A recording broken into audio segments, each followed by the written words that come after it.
I've spoken quite a bit about reading in a foreign language in the past, but I thought I'd try to put all my advice together into one video so that it's easier to find. Hopefully, I haven't missed anything out. Let's get started. Why read in a foreign language? So many reasons. Let's start with the really practical ones. Reading will help you to become more familiar with all those words you've been trying to learn. It will help the ones that haven't yet reached your active vocabulary to become more fixed in your brain, because you'll be seeing them over and over again.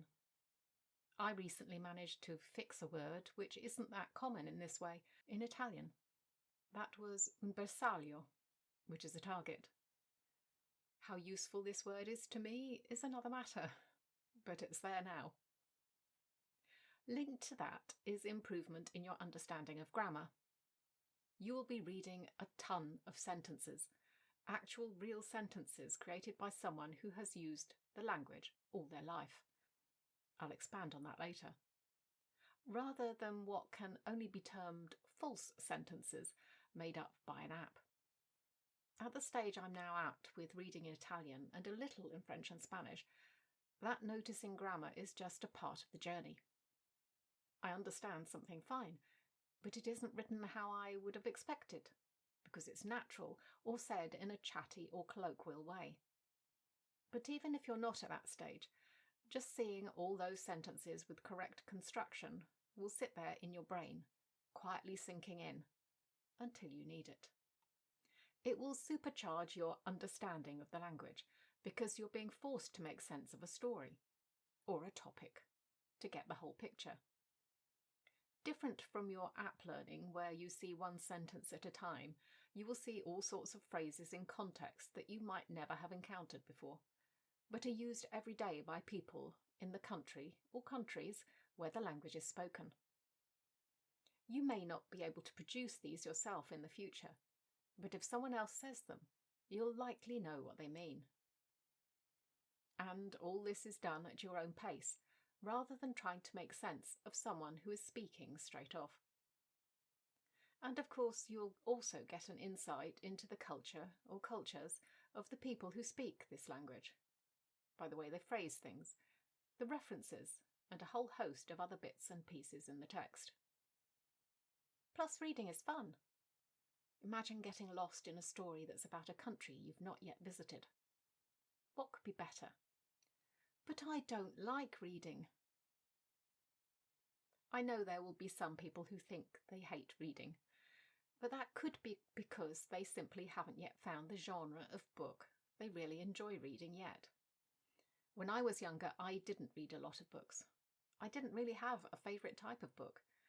I just bought books I'd heard about, the most popular ones.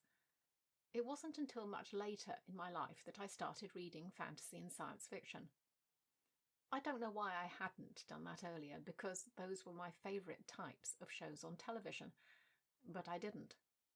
I loved it, and I now read a lot of it. That could be you too. You could try out a genre you've never read before and find something you love. Or you could read comics or graphic novels rather than regular novels. You could try short stories so that you can finish one in a sitting. You never know, you might surprise yourself. And don't forget non-fiction. If stories aren't your thing, there has to be a subject you're really interested in that you could try out in a foreign language. Think of all those things you'll be missing out on, the ones I just talked about in the previous section, if you don't. Intensive versus extensive reading. Now, let's get a bit technical. There are two different ways of reading in a foreign language, or your own language for that matter. They have different purposes and comfort levels. These are intensive reading and extensive reading. Let's start with intensive reading. This type of reading is generally slower and more methodical. The purpose is to get the maximum benefit from the text. With a novel, that would be understanding as much as possible of what is going on. With non-fiction, it would be understanding all the intricacies of the topic. In the language learning sphere, this is usually suggested to be something like a graded reader, or simply a book intended for language learners. So you would read the text once through without looking things up, usually just a chapter or a section. Then you would read it again, perhaps looking up words. You might then read it again or answer a series of questions on the piece to see if you fully understood it. Extensive reading, on the other hand, is more like regular reading. The purpose is to consume as many words in the language as possible, thus increasing your vocabulary and everything we've already discussed, by barely noticeable repetition. Typically, extensive reading will involve embracing ambiguity, that is, accepting that you won't understand everything, but aiming to get the gist of what is happening. So, what do I do? Mainly extensive reading. The only type of intensive reading, if you can call it that I've done, is studying the lyrics of songs, which I find fun. I would not find reading and rereading chapters of a book fun. If it's not fun, why would I do it? That should be something you keep in mind with all language learning. But which is most useful? They both have their place. You might want to start off by trying intensive reading if you think extensive reading might be too difficult for you. But I think, in the end, extensive reading always wins out, because of the number of words you're consuming. Or maybe you could try something in between. Whatever works for you is the best way to do it. When will a book be comprehensible? People in the language community are always talking about comprehensible input, but what does that mean? Comprehensible basically means understandable to the person consuming the input. So how do we measure what is comprehensible? I've seen it said that anything from understanding 70 to 90% of the text means it's comprehensible. That would mean you could understand that much without having to look anything up, or very little. Things can be understood without understanding every single word, so I reckon 70% of the words being fully understood sounds about right to me. But it might not be for you, especially when you start out. And fully understood doesn't necessarily mean you've seen the word before. It just means that you can guess the word because it's similar to your language or another word in that language. And you don't have to guess whether or not a book is comprehensible. Most books these days have a sample available on retailer websites, so you can look at or download the sample and see how it goes. Or if you're going the hard copy route, book browsing in stores is a recognised pastime. But you do have to remember you have to get used to the author's style, which I'll talk about later. Learn how to use what you already know. As I just said, comprehensible doesn't necessarily mean you already know all the words, because there are various techniques you can use to help you understand words you don't know. For example, if you learn all the prefixes and suffixes in the language that may designate things such as diminutives, negatives, you can usually work out a close enough meaning to words that use these, although occasionally that will send you on the wrong route, if a potential suffix is not that, it's just how that word is written. If you come across an adjective you don't know, you try to link it to a verb you already know, or vice versa, or any other word that's similar to it. If you don't recognise the endings of a verb, simply look at the stem of it rather than obsessing over what tense it is. Knowing the verb will give you enough of the meaning. This will become clearer in the next section. Depending on the language, there may be a lot of things like this that can help you. Maybe try and work out what they are before trying to read, so that you have your magician's hat of tricks to help you out. Here are a few examples. In Italian, indietreggiò ondeggiando. Two consecutive verbs that are hiding clues. Dietro, behind. What can you do as an action? Well, you can step or move back. Onde, waves. What do waves do? They sway or rock or, I suppose, wave. So he or she stepped back, swaying, or unsteadily. In French, Le camp était déjà en effervescence. The camp was already in effervescence? Well, bubbly doesn't really fit, but it gives the impression of being lively, which is what it means. It also means this in English, but I'd say it's not commonly used in this way. Maybe we'd say something like bustling in this circumstance. In Spanish, how about this one? Martillazos. Here I used my Italian to help my Spanish. I know that a martello is a hammer in Italian, so Spanish is likely similar. It is martillo. So these are likely hammer blows or hammering. Given the context, this fits, so I don't need to look it up. Beware. This is not as sinister as it sounds. Some languages use different verb tenses in literature, ones that are rarely or never used in general conversation. Let's look at the languages I'm learning. Italian.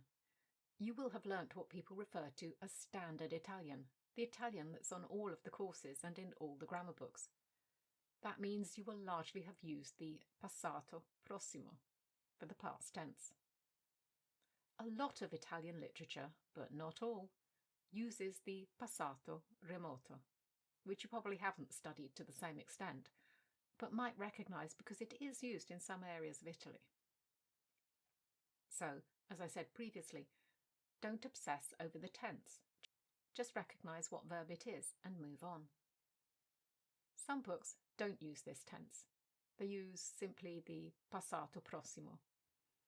So look out for those if you want an easier route to start with. Okay, so Italian might be an easier case because you might have some familiarity with the tense. But what about French? French apparently has 5 tenses that are only used in literature. I have only noticed this once in a book, I can't remember which one, where I saw was definitely the passé antérieur, which uses the circumflex accent quite a bit.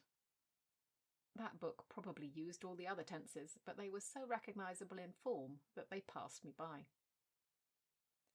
The other ones are the passé simple, the imparfait du subjonctif, the plus que parfait du subjonctif, and the conditionnel passé seconde forme. I'll link to an article below on these for those who are interested.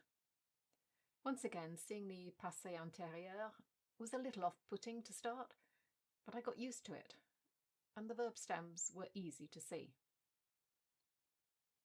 And Spanish apparently only uses the future perfect subjunctive in literature, poetry, and legal texts. That seems like a very specialist use case. I have no idea whether or not I've ever seen it.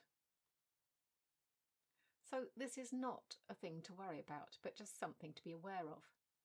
Find out if there are any literary-only tenses in your target language, so that you know about them, and then move on. Translating in your head whilst reading. One thing you need to realise is that when you start reading, you probably are simply going to be consciously translating in your head back into your own language. The trouble is that people obsess over this. How do I stop translating in my head? As if this is something you can consciously choose not to do. I don't believe it is. Consciously being the operative word. There is nothing wrong with translating in your head when you begin reading. You can't expect it to be any other way. There is no specific point at which your brain will switch to simply reading and understanding in the language. Do not stress about it. This is what happened to me. One day, like magic, I realised that I was doing it without even noticing. This will likely happen for you too. It'll probably happen a lot sooner than you imagined too, but don't expect it to happen really quickly, unless you're reading a ton of stuff. And in my experience, once it's happened the first time, you'll have no problem doing it in any other languages you learn. Be a prepper. No, I'm not talking about survival techniques. Or am I? If you want to read books in a particular genre, I would suggest that you do some preparation before tackling a full-length novel, and you can use YouTube for this. The idea would be to watch videos in that language that talk about the topics in the novels you want to read. So if you like science fiction, you might want to try to find some creators who talk about space travel or science, or Star Wars and Star Trek, for that matter. It's all relevant. Or if you like crime novels, there are plenty of people who talk about true crimes, and even just watching the news will probably give you the vocabulary for this. You get the idea. You'll be priming yourself with the vocabulary you need to read a novel, and even auto-generated captions on videos will give you a good idea of spellings and sentence construction. Not that I'm suggesting you make a vocabulary list. That's a whole other rabbit hole. Alternatively, you can search for written content on the subject that is much shorter. Reading an article will be much easier than a full-length book to start with, and will perform the same role, helping you to get familiar with the necessary vocabulary. What type of books to read? Many people will suggest that you read books specifically aimed at learners that have vocabulary lists and explanations in them. I mentioned these earlier.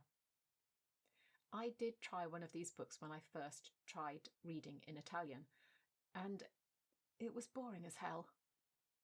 Let's be honest, these books are usually batch produced in multiple languages and have very little in the way of cultural context with regards to the language you're learning.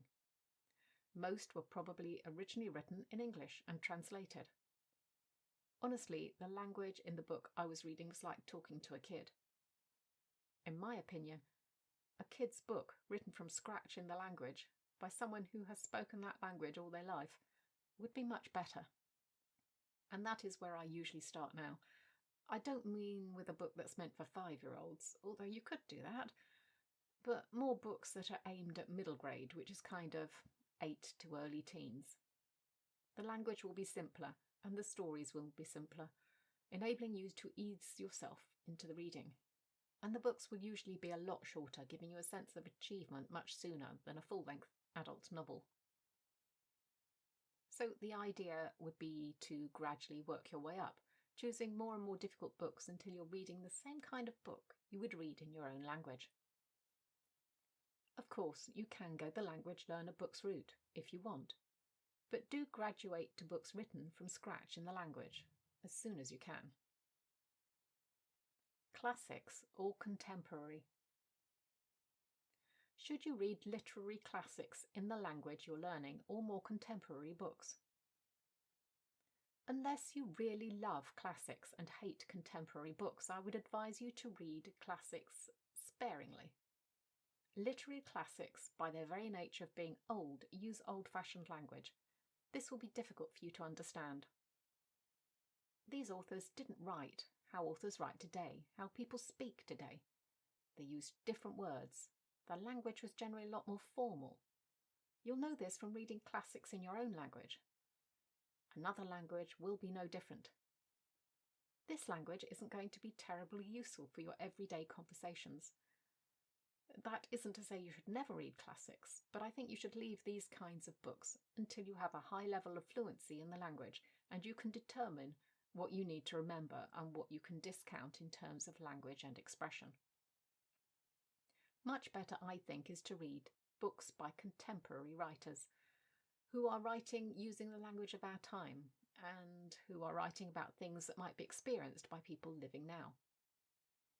That doesn't mean that you can't read something like fantasy or science fiction, of course, because these stories usually reflect the current times, just in a slightly, or vastly, different setting. This, of course, is not what happened to me when I was first learning languages. I had to read classic literature when I was doing my A-levels, when I was young, and find meaning in it. This was not fun, but more on that in a second. What about format? I know some people don't like ebooks and insist on reading paper copies, but honestly, doing that when you're reading in a foreign language is going to make your task 10 times more difficult. Why? Because if you need to look up a word, you have to put down the book and presumably these days pick up a device to search for the word. This, one, takes you out of the story for fiction and just takes you out of the flow for non-fiction. And two, takes a lot more time, reducing your time for actual reading. Plus, with an ebook, it's always easy to have a book with you, in case you have an opportunity to read. When I was studying Spanish and French in my youth, I had to do this with a good old paper dictionary, because we had to study a handful of books in each language, like these. Yes, those classics I was just talking about. I only have some of the Spanish ones, not the French, because we had to buy those ones. I have zero idea what we read in French, although I'm sure Sartre was in there somewhere. Anywho, see how many words I wrote by the text. That definitely affected my reading by taking me out of the story. And in another way, I think. Remember, I talked about not translating in your head. I don't think I ever got to that stage back then, and I think that was in large part due to this way of reading. Having said that, I have only experienced using the Kindle, which has decent dictionary support built in, and a good selection of books to choose from. This may not be the case for the app you have access to. If your language isn't supported, you may be able to find a dedicated reading app that will do the same thing for you. I know these exist, but have never had the need to use them. On a Kindle, though, you can literally highlight the word or words, although there is a limit to how many, and get a translation of most things. This takes seconds, and you can be back reading before you know it. I say most things because sometimes it can't translate a word, probably because it's too colloquial. Even the desktop app has some dictionary support, although it's not as good in my experience. So I would always recommend this as the format for those who have access to a device. Of course, once you become very proficient at reading and feel you don't really need to look up any words or very few, reading a hard copy book may well be better for you, especially if you want to get away from all that technology and screens once in a while. Reading and listening. Should you read and listen at the same time? This is something that a number of people recommend. If you can afford to buy an audiobook as well, and those are generally quite expensive, then maybe. You could also use text-to-speech to read the text to you as you read, if that's available on your e-reader, and if you can bear the voice. However, I have never found this is a particularly enjoyable way to read because I either want to go faster or slower than the audio, and get annoyed and give up. But it might work for you. The process. When you read a book in another language, you have to let go of the feeling that you should understand every word by looking up what you don't know. If you look up every word, you will never get to the end of the book. The idea is to get the sense of what's being said rather than every single detail. And when you think about it, this is what we do in our own language, because we often gloss over sentences as we read, because we're predicting what will come next. Or we almost forget we're reading and our mind wanders off completely. Have you ever had to go back and read a paragraph because you have no idea what you just read because something distracted you? We probably concentrate much more on the individual words when we're reading in a foreign language, and most of the time we don't need to do that quite so hard. So don't worry about not knowing every word. However, when you first start reading a book by an author you haven't read before, there will always be an adjustment period. Depending on the book, this may be a single chapter or several. You need to get used to the author's style of writing. This will involve how they construct sentences, the dialogue style, the most common words they use, the subject matter.